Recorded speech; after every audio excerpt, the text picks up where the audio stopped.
વિપુલભાઈ, આ 60 દિવસ જેવડી મગફળી છે, કેમ ઉપાડી રહ્યા છો તમે? આમાં કઈ વળે એવું નથી તો આનું શું કરવું એ કઈ દસ સુસ્તી નથી એટલા માટે મગફળી ઉપાડી નાખવાની છે. પણ આમ કઈ મગફળી થોડી ઉપાડાય? આમાં કઈ છે જ નહીં તો શું કરવું. ઓકે.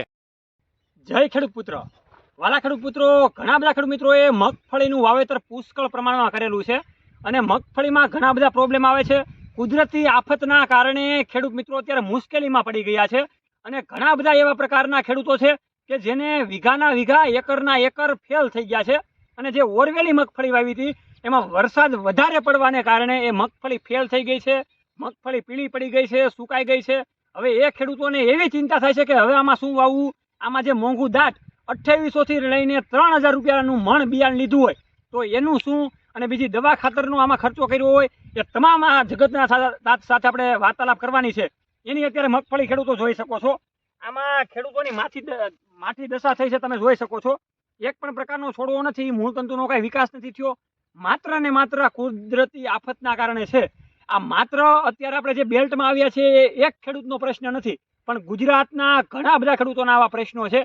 તો કાંઈક આપણે સરકારશ્રીને થોડીક રજૂઆત કરીએ કે ભાઈ ખેડૂતોને 2%, 5% તમે કાંઈક સહાય કરો, જેથી કરીને જે લાખો રૂપિયાનું આમાં નુકસાન થયું છે એ બચી શકે. આ ખેડૂત પાસે ખૂબ મોટી જમીન છે, કેટલા વીઘામાં આવી મગફળી થઈ ગઈ છે એની આપણે વાર્તાલાપ કરીએ. તો હું તમારી સાથે સાગર રાસડિયા, ખેડૂત પુત્ર, તમે બધા ઓળખો જ છો અને જાણો જ છો કે ખેડૂત પુત્ર ગુજરાતી પરિવારની અંદર જે પણ કાંઈ ખેડૂતોના પ્રશ્નો હોય એનું સોલ્યુશન લાવીએ છીએ. કોઈ પણ ખેડૂતો હોય એના દુઃખમાં આપણે સાથે રહેનારો માત્ર આ પરિવાર એટલે કે ખેડૂત પુત્ર ગુજરાતી પરિવાર. તો ચાલો આપણે જગતના તાત સાથે વાર્તાલાપ કરીએ અને જાણીએ કે ભાઈ કેટલા વીઘામાં આવી મગફળીનું નુકસાન થયું છે. તો આપણે ખેડૂત પુત્ર ગુજરાતી પ્લેટફોર્મમાં જગતના તાતને સલામ કરીએ છીએ, તમારો હાર્દિક સ્વાગત કરીએ છીએ. તમારો પરિચય આપો. વિપુલભાઈ વલારડી, મારે 30 વીઘા મગફળી વાવેલી છે.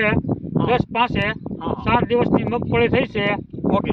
તો મારે 7 દિવસની અંદર મારી મગફળી જોવો અત્યારે 7 દિવસની મગફળી અને ભેગી થઈ ગઈ હોય. આમાં મગફળીનો વિકાસ નથી, વધારે વરસાદના કારણે મગફળી સુકાઈ ગઈ છે, પીળી પડી ગઈ છે અને છોડવામાં કઈ વિકાસ જેવું નામ નથી. ઓકે.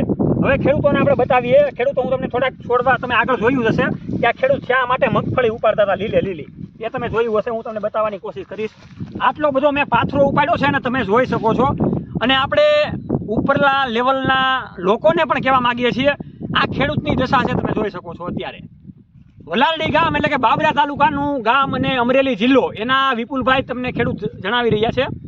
વિપુલભાઈ, આ તમે મગફળી વાવી, એમાં આ કયા નંબરની મગફળી છે? પેલા તો આ છે ગિરનાર 4. ગિરનાર 4. અને કેટલા રૂપિયાનું બિયારણ મણ આવ્યું હતું તમારે? 3000નું 20 કિલો બિયારણ આવેલું છે. તો ખેડૂત મિત્રો, એની ખેતીને સારી કરવા માટે, સપનાઓ સાકાર કરવા માટે મોંઘું દાટ બિયારણ લેતા હોય છે. 3000 રૂપિયાનું મણ ગિરનાર 4 નંબરની મગફળીનું બિયારણ લીધું છે. ખાતર દવાનો ટોટલ ખર્ચો કરીને વીઘામાં અત્યાર સુધીમાં કેટલો ખર્ચો કર્યો? વીઘામાં અંદાજે 15000 આસપાસનો ખર્ચો લાગી ગયો. જોઈ શકો છો ખેડૂતો. આ આપણે નથી બોલી શકતા, પણ જે ખેડૂત છે, ખેતી કરે છે, એને જ ખબર હોય છે. અને આપણે સૌ ખેડૂત પુત્રોના દીકરા છીએ. તો આપણે આ વિડીયોને જેમ બને એમ શેર કરો, જેથી કરીને ઉપલા લેવલના અધિકારી સુધી જાય. કેમ કે કુદરતી આફત તો આવતી રહે છે, પણ એમાં જો થોડીક એવી કાંઈ સહાય થઈ જાય તો ખેડૂતોને થોડુંક પોષણ મળે. અને બીજું એ છે કે આ માત્ર આ બાબરા તાલુકાની વાત નથી થતી. ગુજરાતના ઘણા બધા એવા ખેડૂતો છે જેને પાણીની સારી એવી સગવડ છે ને એને આગોતરું વાવેતર કરેલું હોય છે. તો બધા ખેડૂતોને આવી કચરા જેવી મગફળી થઈ ગઈ છે, તમે જોઈ શકો છો. બીજું મારે તમને એ કહેવું છે કે આમાં મેઇન આ મગફળી પીળી પડી, એમાં મેઇન કારણ શું આવ્યું? કુદરતી આફત ને વધારે વરસાદના કારણે આ મગફળી ફેલ થઈ ગઈ છે. ઓકે. અને આ તમારા આજુબાજુના ગામની અંદર કેટલા વિસ્તારમાં આવું જોવા મળે છે? કેમ કે તમે તમારા મિત્ર સર્કલ સાથે બેસતા હોય, આજે ઉઠતા હોય, તો કેટલા પ્રમાણમાં આવું છે? 50% ઓરવેલી મગફળી બધાને ફેલ થઈ ગઈ છે અને પીળી પડી ગઈ છે. 50%? 50%. તો 50% જેટલું ખેડૂતો, તમે જોઈ શકો છો કે ખેડૂતની વાત અને વેદના તમે સાંભળી શકો છો. હવે મારે તમને એ પૂછવું છે, આ મગફળી કાઢીને તમે શું વાવશો? મગફળી કાઢીને અત્યારે તો કાંઈ વાવેતર ન થાય. હા. હવે દિવાળી ઉપર કાંઈ પણ વાવેતર ફરવી શકાય. ઓકે. હવે જે અત્યારે આપણે વાત કરીએ તો ચૂંટણીનો જ્યારે માહોલ આવતો હોય ત્યારે મત માંગવા ઘણા બધા નેતાઓ તમારી પાસે આવે છે. તો એને તમે શું કહેવા માંગશો? કેમ કે કુદરતી આફત તો એ કુદરતના ઉપર પરમ કૃપાળુ પરમાત્માના હાથમાં છે, પણ તમે જે નુકસાની ભોગવી છે એમાં તમે શું સરકારશ્રી પાસે આશા રાખો છો?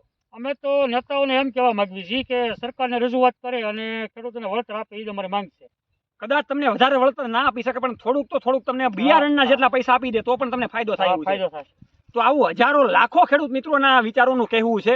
માત્ર ગુજરાતભરમાં આ તમામ પ્રકારના મગફળીને લગતા પ્રશ્નો છે અને આપણે સતત હંમેશા બતાવતા રહીએ છીએ ખેડૂત મિત્રો. આ તો મગફળીની વાત થઈ. તમારે બીજા પણ પાકોમાં આવું કંઈ થયું હોય તો અમને અમારી ટીમને તમે સંપર્ક કરી શકો છો. એની માટે ડિસ્ક્રિપ્શન બોક્સમાં નંબર છે. તો વિપુલભાઈ, બીજું તમે ખેડૂતોને અને સરકારશ્રીને શું કહેવા માંગશો? તો વિપુલભાઈ, તમે તમારા સંદેશ પ્રમાણે શું કહેવા માંગશો? કેમ કે ઘણા બધા ખેડૂતોની આવી પરિસ્થિતિ છે તમારા જેમ. તો સરકારશ્રીને પણ તમે શું કહેવા માંગશો તમે જણાવો. અમે એવી માંગ કરીએ છીએ સરકાર પાસે કે ખેડૂતોને, મારે એકને નહીં પણ તમામ ખેડૂતોને આ રીતની પોઝિશન છે. ઓકે. તો સરકાર થોડી ઘણી સહાય કરે અને અમારા જે ખર્ચા જશે એમાં અમને વળતર મળે એ જ અમારી આશા છે.